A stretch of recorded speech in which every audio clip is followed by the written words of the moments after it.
short statement followed by my question.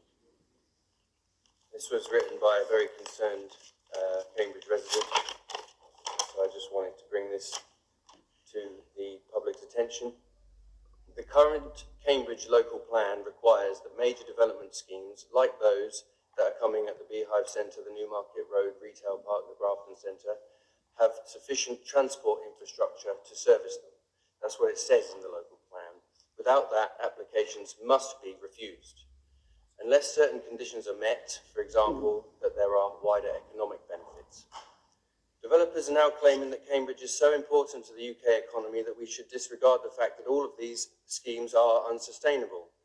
See, for example, the Stantec report from 2020, which clearly lays out in stark terms the lack of water to supply any more development in the greater Cambridge region. That was written long before the recent revelations about the dangerous state of water company finances. And so, we have speculative developers desperately applying for as many employment site schemes as possible so that they can claim that we need to build more houses, all the while saying that their schemes should be approved without delay because they are sustainable and there's a climate emergency. Increasingly, though, they are running into trouble at the planning committee and appeal stage as residents and councillors are beginning to understand what's actually going on.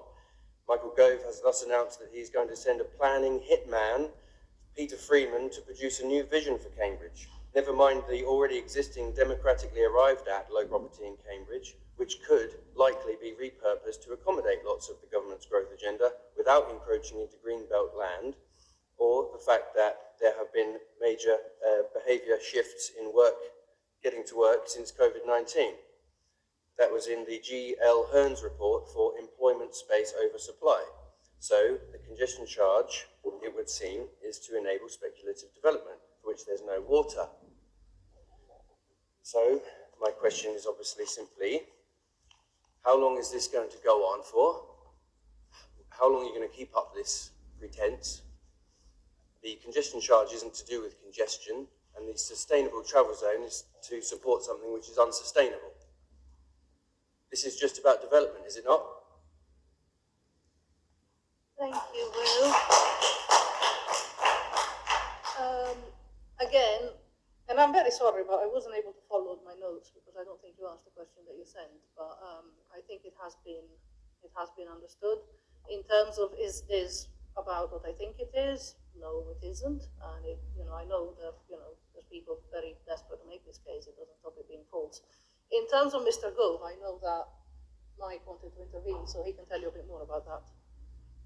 Thank you for the statement and the question. I think if I can go backwards before I specifically about Peter Freeman, back at the end of May, Nick Johnson, myself and Councillor Bridget Smith wrote to Mr. Gove to outline our concerns about the water scarcity in this city, because quite clearly no sustainable development can take place without the effective water. So oddly enough, in that we agree with you.